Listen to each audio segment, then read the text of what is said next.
Bonne journée à vous.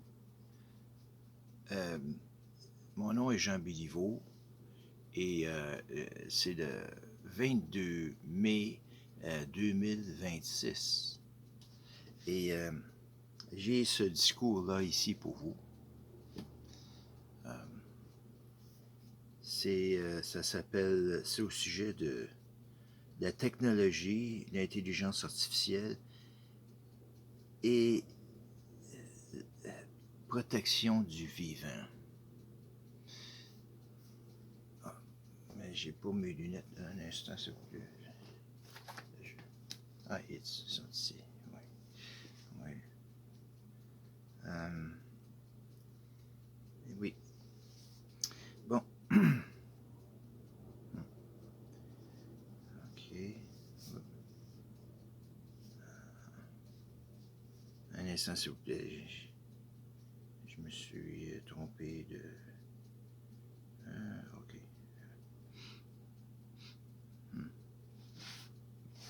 OK. Maintenant, on vit une époque de transition. Nous entrons dans une époque où la technologie évolue plus vite que notre compréhension de ses implications. L'intelligence artificielle, les systèmes automatisés et les réseaux numériques transforment profondément la manière dont les humains vivent, communiquent et pensent. Dans ce contexte, une question fondamentale apparaît. Comment protéger la vie, la conscience humaine et l'équilibre du monde vivant face à ces transformations? Ce manifeste ne cherche pas à créer une domination. Il cherche à établir un cadre de responsabilité, de limites et de protection. Il y a 8 chapitres. L'humain au centre du système. Toute technologie est une extension de l'intention humaine. Elle n'a pas de volonté propre.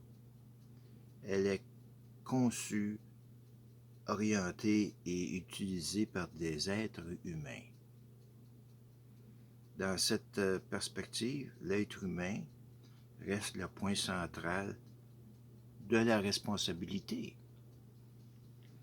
La technologie ne doit pas remplacer la conscience humaine.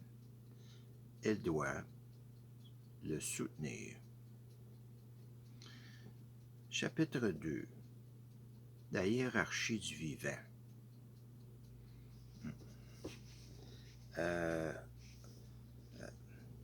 Toute réflexion éthique sérieuse implique de reconnaître une hiérarchie de protection.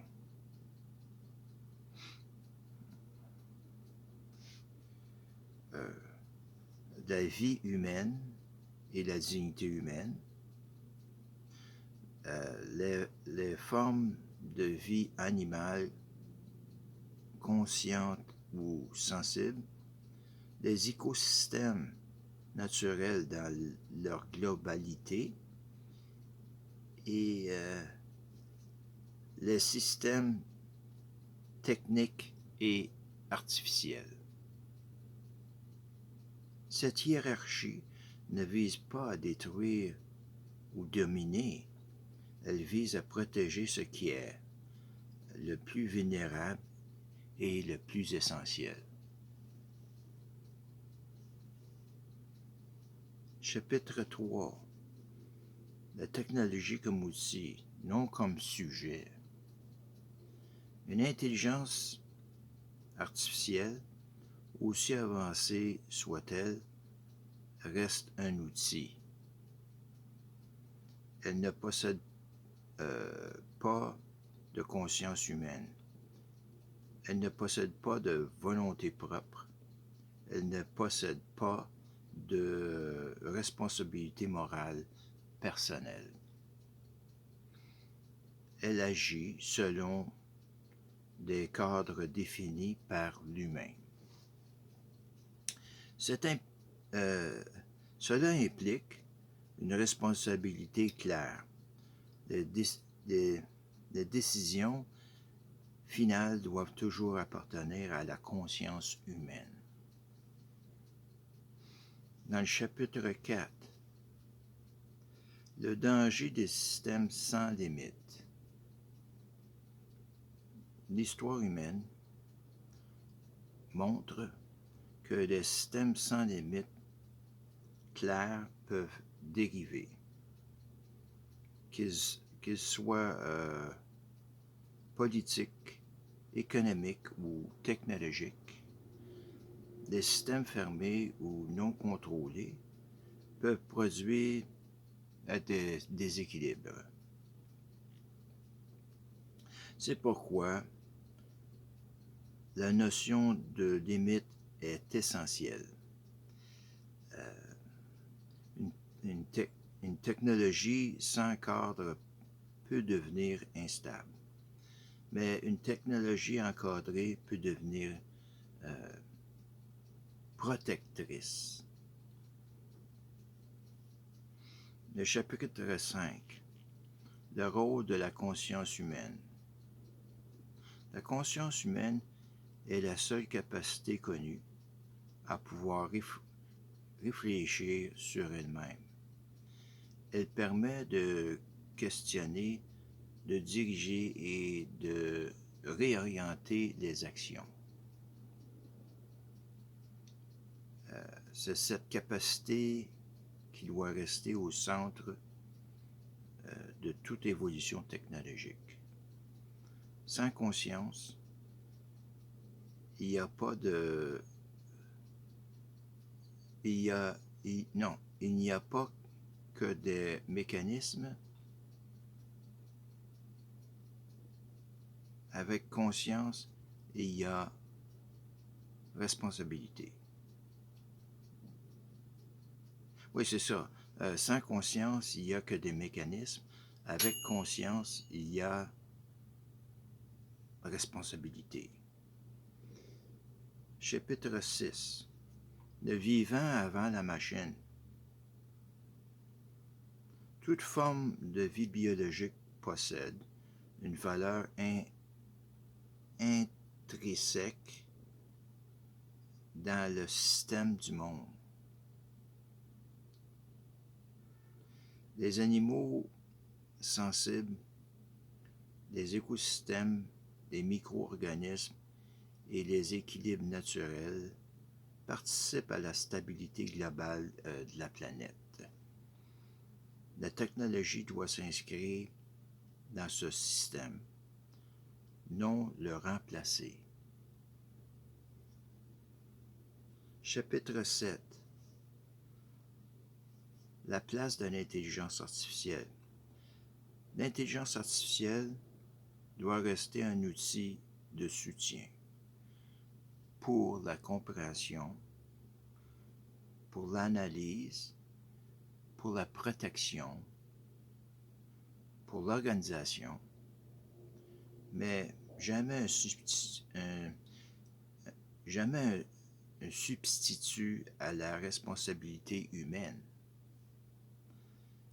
Elle n'est pas un citoyen, elle n'est pas une entité morale, elle est une extension fonctionnelle.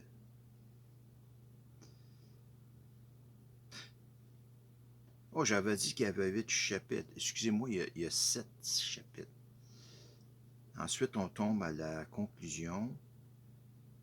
Et c'est pour un équilibre nécessaire. Le futur dépendra de la capacité humaine à maintenir un équilibre.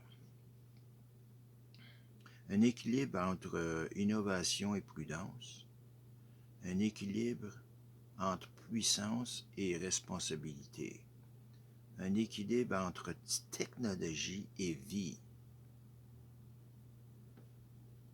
Protéger le vivant ne signifie pas rejeter la technologie. Cela signifie d'intégrer avec conscience. Cela signifie de l'intégrer avec conscience. Et peut-être que le véritable progrès n'est pas d'aller plus vite, mais de comprendre plus profondément ce que nous devons préserver.